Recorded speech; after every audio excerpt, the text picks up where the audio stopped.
morning, good afternoon, good evening. Chamisa, Fadzayi Mahere, David Coulthard, and all these MDC, Triple C leaders have conned millions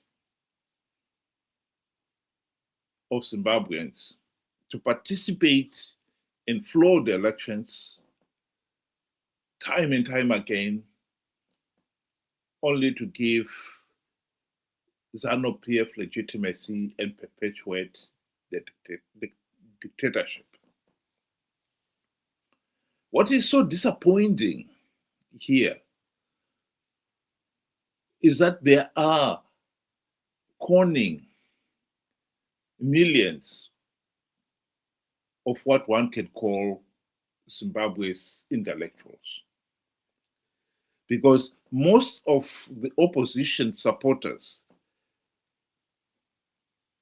have got at least 11 years of formal education. That means they would have done 7 years of primary school and then 4 years of secondary school. They've got all-level education. Many of the supporters are in the country, and even more are in the diaspora. Some of them have more than 11 years of formal education. Some of them have even university degrees. And some of them are professional in their own right. And yet the opposition has managed to con them with their idiotic lies, not once, repeatedly.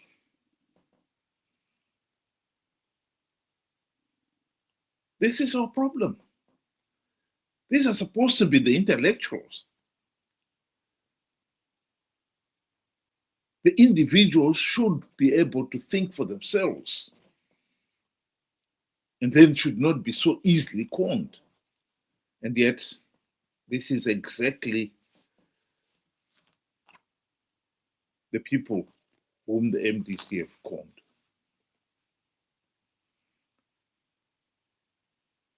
Repeatedly. Here is a video clip that has been taking the rounds in the social media. And I must say, has been received very well by many Zimbabweans out there. I've never endorsed him.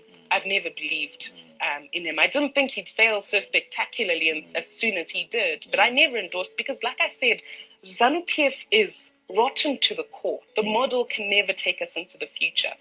And I think the mistake that we made as citizens is twofold.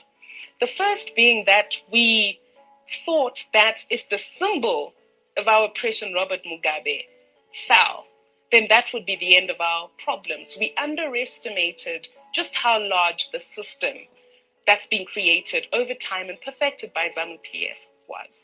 The second mistake is we should have, and this is a regret, and this, I strongly regret, we allowed there to be infractions of the Constitution.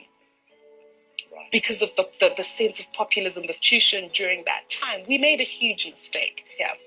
You cannot use sanctions as a scapegoat for failure. So I'll stop it there. She acknowledges that Zanu PF is rotten to the core. This is something that many Zimbabweans, particularly those, the so-called intellectuals, had reached that conclusion by the late 1990s. Zanu PF had been rigging elections for the last 20 years, and it was clear that if we're going to have any meaningful change in Zimbabwe, we either have to take up arms to fight the Zanu PF regime. It cannot reform itself. It's rotten to the core. They've tested power and they're determined to rule. This is a group of thugs who believed that they had the divine right to rule. And to enforce that divine right, they were willing to even kill. So that point is taken, it's accepted. What did the opposition do? Well, the people themselves, by the late 1990s, realized that we really, either we take up arms to fight the regime, or we elect opposition leaders and give them the number one task of you must implement democratic changes to dismantle this Zanu PF dictatorship. The decision was made, and I think it was the right decision, that we should risk everything to elect opposition leaders who will implement changes. The question then is, 25 years down the line since the formation of the MDC, why is Zanu PF still able to rig the elections? And here is somebody who the people have been voting for. Chamisa, Mahere, David Coulter, all these people. And they are telling us that the main reason we are in this mess is because we believe that if we remove Mugabe, everything will be okay. That is nonsense. That has got to be rejected as nonsense. Because she's now talking of 2017.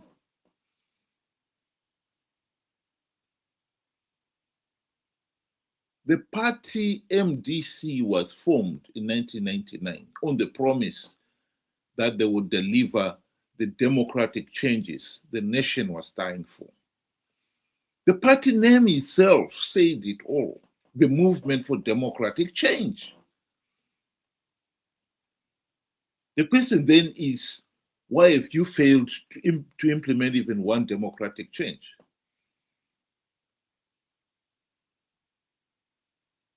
Yet, the last 25 years, including the 5 years in the GNU, when you had the best opportunity to do so. What is really annoying here is that these opposition leaders continue to pretend that they don't know why they are there. They pretend that they don't know that they promised to implement democratic changes. They pretend that they don't know that the GNU was the best opportunity for them to implement those changes. We cannot keep on participating in flawed elections on the basis of idiotic lies like, oh, we've implemented the reforms, I've plugged all the vote rigging loopholes, Zanu PF, we are going to defeat them. We have had so many discussions of that issue, and we should have moved on by now. Why have we failed to move on? Because it's none other than the opposition leaders themselves who are telling their followers that they can win rigged elections. The tragedy here is that she's telling these lies once again, and judging from the reaction, some of the followers are falling for it again. Come 2028, Chamisa, Fadzayi Mahere, and all the other MDC-CCC leaders will con millions of Zimbabweans to participate in the flawed 2028 elections on the basis of some idiotic promise that somehow the opposition can win.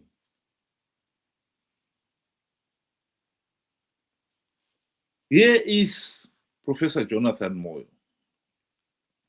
explaining this very problem that you cannot win these elections. Zanu PF may be rotten to the core, but the system that they've created, you cannot beat it. Zanu PF will win these flawed elections. And your participating will only give the process legitimacy. Chigumba is the mother of the rigging, and Malaba is the father of the rigging. Endorsed what the mother was doing. It is actually scandalous. You see, ZEC is not supposed to be controlled by any authority. Yeah, it's supposed to be independent. It is an independent constitutional body. In fact, independent commission. It's a Chapter 12 institution. But the ZEC did not run anything important. It never did. The computers were run by Africom. The registration, accreditation, and so forth were run by a CIO company. So between the CIO and the army, they ran the processes, the operations, using their instruments. Either Matsanga, who is actually active, she's employed. She joined the, she was not joined, she was seconded to the electoral body in 2008 as a divisional intelligence officer. Now she is a director in the CIO. As we speak right now, she's a director, and she was congratulated and rewarded for rigging the 2018 election. And she was given a house in Borodale, a posh mansion in there. So there is a serious problem that whereas on paper, ZEC is supposed to be an independent constitutional body that runs elections transparently, efficiently, and impartially. No, it doesn't. It doesn't because it does not even itself run. The elections are run for ZEC by the securocrat.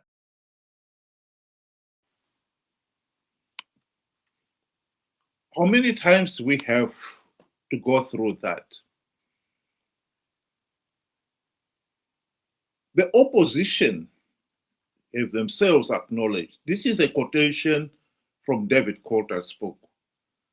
The electoral process is so flawed, so illegal, that the only logical thing to do is to withdraw. And this is exactly what Professor Jonathan Moyo is also saying here. In the book, David Coulter explains why did he and his fellow opposition leaders fail to withdraw from these flawed elections. And he explains it there in black and white. They feared, each group feared that if we withdraw, the other side will participate and then they will get those gravitran seats. So they've been participating out of grid, perpetuating a failed system out of grid. I can tell you now, Fadzayi Mahere, Nelson Chamisa, Tendai Biti, all these leaders will participate in 2028 elections out of grid. They know that Zanu PF needs to give away a few gravitran seats to get legitimacy. And those they cannot resist. The problem is the people themselves. They failed to realize that the opposition have not only failed to implement even one token reform, they are now participating in flawed elections to perpetuate the dictatorship out of greed. And what is annoying, as I said, is that the main supporters of the opposition are intellectuals with at least 11 years of formal education. In this day and age, how is it possible that somebody can be so easily conned? And most of these people, even now with the benefit of hindsight, they are refusing to accept that Chamisa lied to them. He made a simple statement that I've plugged all the vote rigging loopholes. Triple C is going to win big. It didn't happen. Both SADC and the AU confirmed that the election process in Zimbabwe were flawed. The very thing that Chamisa said he had plugged the vote rigging loopholes. And they're the same people will not accept that Chamisa is a liar and a conman because of their personality cult mentality. They believe Chamisa is a demigod who can do no wrong, and certainly who could not lie and can be accused of being a conman. No, that they cannot accept.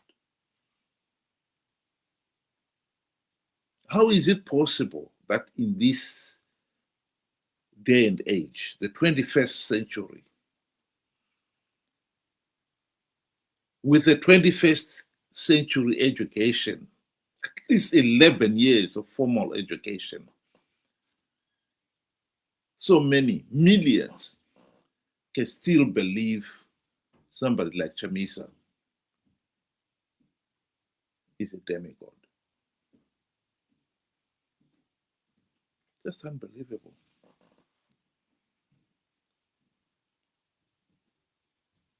Unbelievable. I can tell you now, Nelson Chamisa, Fadzayi Mahere and company are gearing to con the people of Zimbabwe into participating in flawed elections come 2028.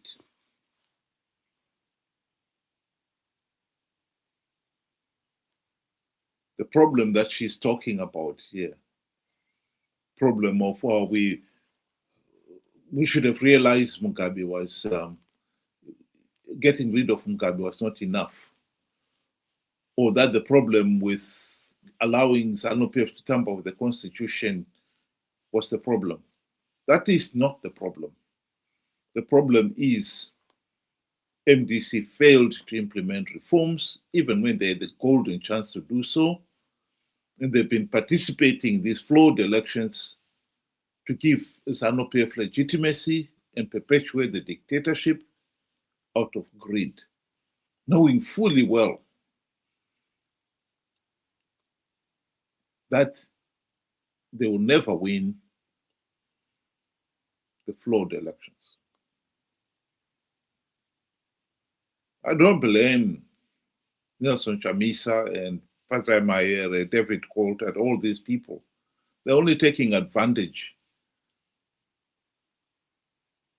of the ignorance, naivety, and how gullible some people are.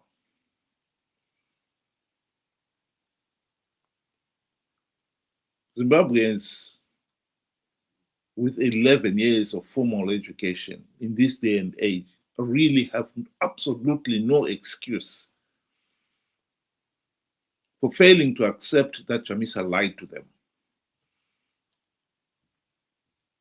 and con them to participate in flawed elections. And this was not the first time. This has happened again and again. And we are facing a real prospect of history repeating itself in 2028. The lies are coming thick and fast already. Good night.